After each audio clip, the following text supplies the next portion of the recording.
Salut à tous, je suis installée en Espagne depuis un peu plus d'1 an maintenant où je poursuis mon activité freelance et comme je reçois très souvent des messages LinkedIn de personnes qui me posent des questions sur l'installation en Espagne, j'ai décidé de faire cette vidéo. Je vais te raconter ce que c'est que le quotidien d'un freelance français qui part s'installer en Espagne.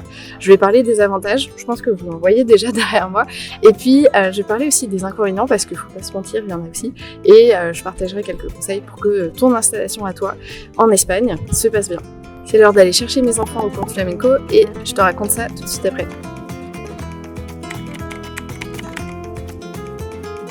On va commencer par les avantages. Déjà, moi, je suis hyper contente d'avoir pris cette décision, donc c'était il y a 9 ans, de me lancer en freelance et de développer une activité qui a rapidement été stable. Quand on a une activité qui est stable, on peut finalement partir où on veut. Où on veut, c'était ici. Je pense que le climat, c'est le premier avantage auquel vous pensez. On a le soleil toute l'année. Là, on est début octobre. Et j'ai super chaud. J'ai dû mettre la clim pour enregistrer cette vidéo. L'été, il fait une chaleur qui est étouffante, c'est vrai. Mais c'est quand même super cool de se dire que toute l'année, on a du soleil. Que pendant toute l'année, on peut vraiment profiter des week-ends à l'extérieur. Et ça, surtout quand on a des enfants, c'est quand même super chouette. Pendant la moitié de l'année, on peut, après les avoir récupérés à l'école, aller faire un tour à la plage. Ça, c'est super chouette. Plutôt que de rentrer chez soi, qui se mettent devant un dessin animé ou devoir faire un puzzle avec eux ou je sais pas quoi. Et surtout, aller à la plage après une journée de travail, c'est vraiment top pour déconnecter. Les gens aussi, c'est vraiment un point super positif quand on vit ici. Les Espagnols, ils sont très sympas, ils sont très ouverts d'esprit. Alors ça, c'est important pour une famille homoparentale comme la nôtre. Mais il y a aussi une grande convivialité. C'est-à-dire que les gens se tutoient très facilement. Les gens ont tendance à lier facilement des conversations. Donc c'est beaucoup plus facile de s'intégrer. Et le quotidien est rendu vachement plus agréable par ça. Et puis ils sont très serviables, ils ont toujours envie de donner un coup de main et super détendus. Ça, c'est vraiment un truc, on verra, c'est pas toujours hyper positif, mais c'est des gens qui sont détendus, il n'y a pas trop de stress par ici. C'est aussi un super pays pour élever des enfants parce que déjà, en France, c'est compliqué de trouver un mode de garde et ça coûte très cher. Ici, il y a plein de crèches partout et ça coûte pas un bras. Donc ça, déjà, pour des parents, c'est top quand on arrive. On sait que c'est bon, les enfants sont gardés, on peut se consacrer à son activité.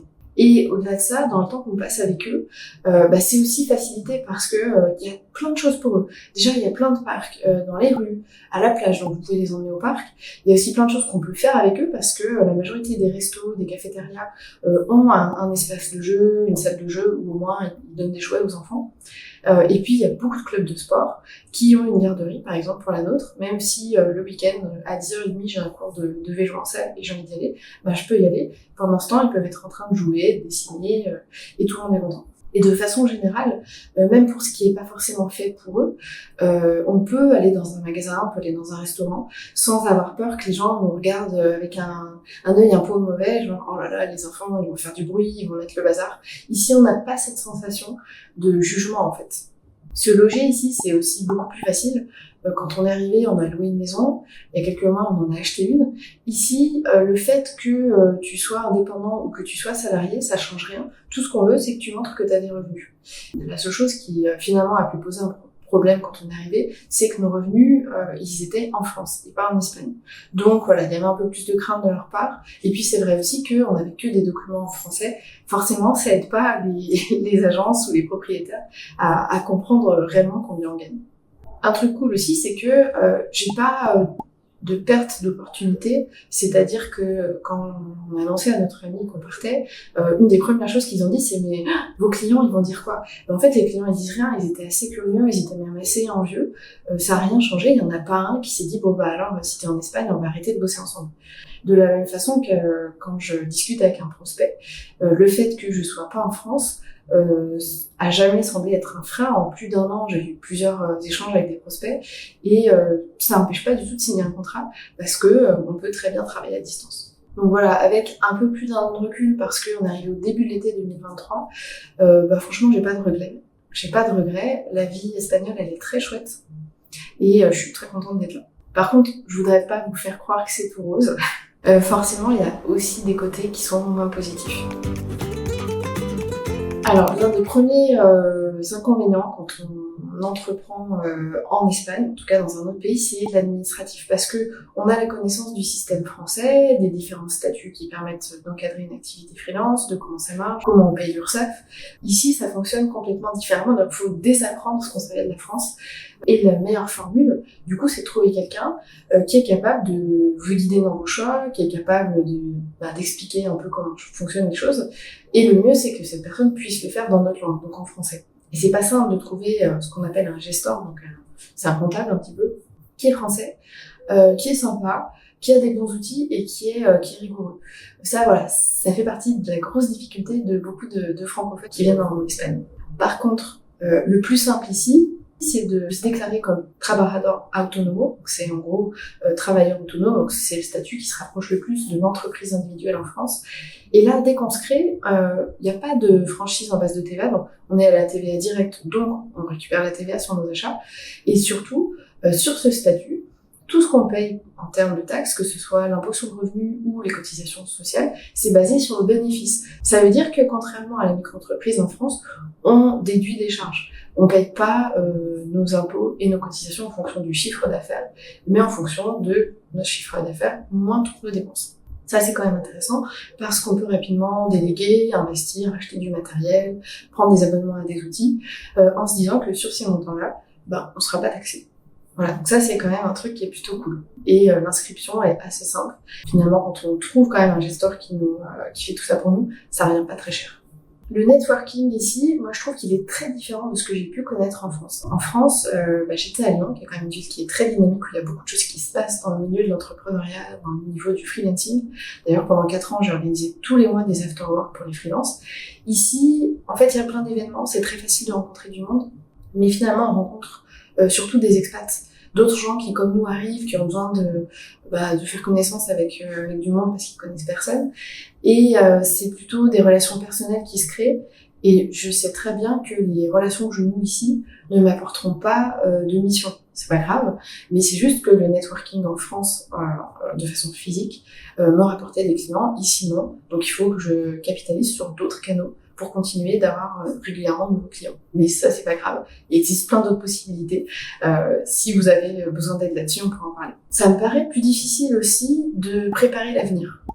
Alors, je suis en Europe, donc le jour où je prendrai ma retraite, peu importe si je suis en France, peu importe si je suis en Espagne, c'est dans 25-30 ans, donc je sais pas trop où j'en serai à ce moment-là, toutes les cotisations que j'aurais versées, peu importe si c'était en Espagne, peu importe si c'était en France, elles seront prises en compte. Donc ça, déjà, c'est une chance. Certaines personnes qui sont expatriées dans des pays qui sont pas dans l'Union européenne n'ont pas cette chance. Donc déjà, ça, c'est cool. C'est un des plus de l'Espagne. C'est sûr que de partir travailler dans un pays où il n'y a pas de différence de fuseau horaire, où c'est la même devise, ça facilite les choses. Et en plus, le fait qu'on soit dans l'UE, ça facilite ça.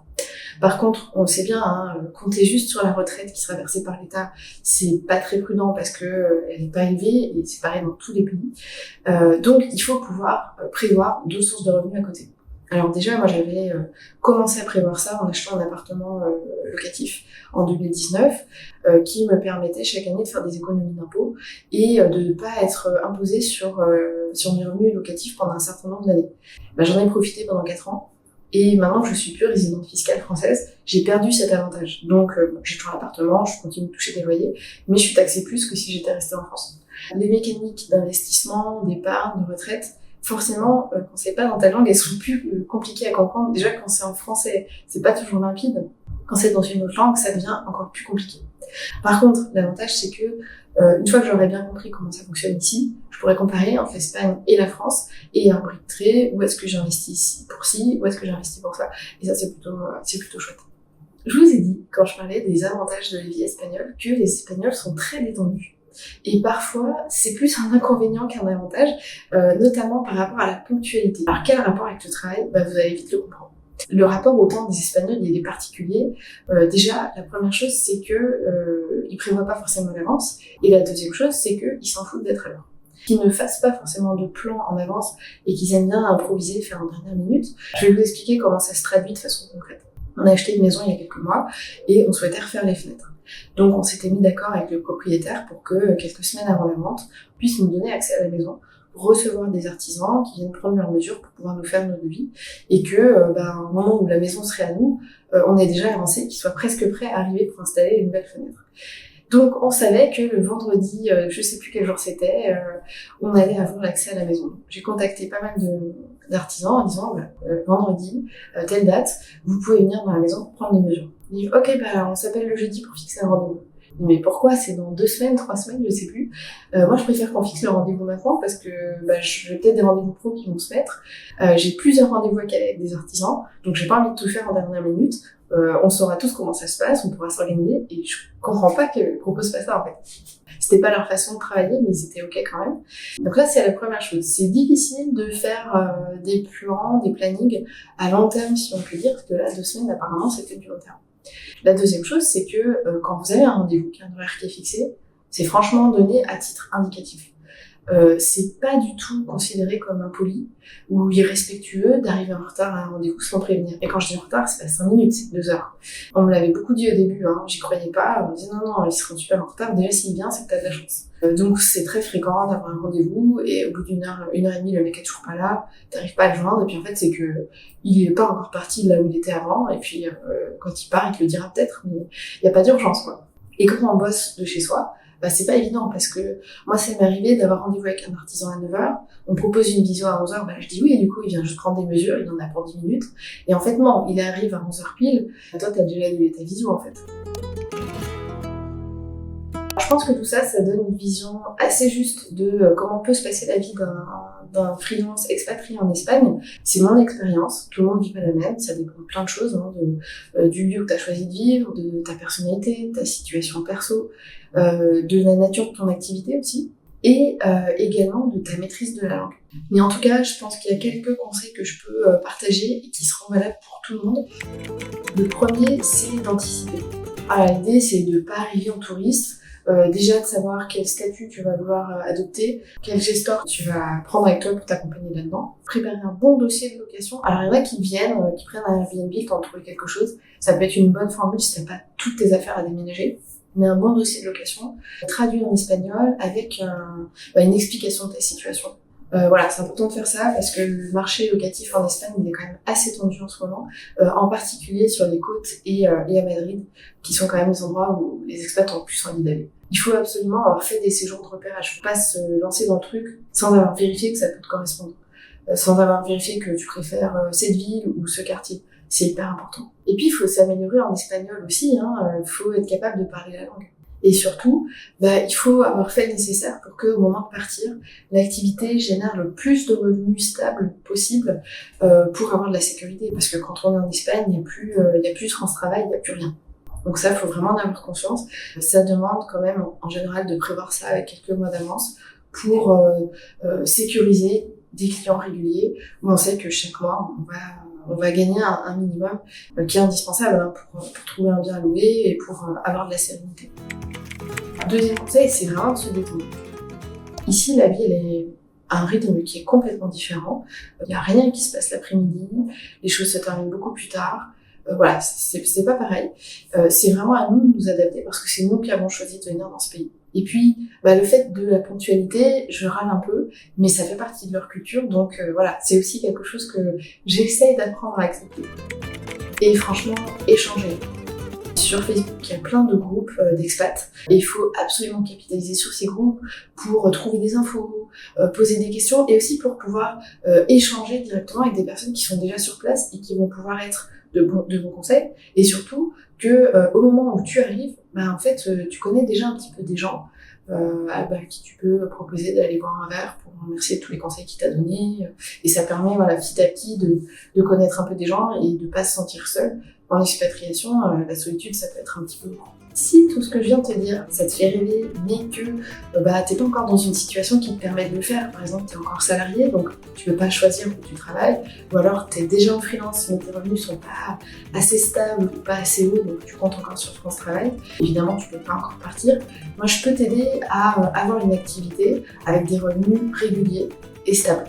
Donc si tu veux en savoir plus, tu m'écris un petit mail à marion@superfreelance.com, donc sur l'adresse qui s'affiche là, et hasta luego.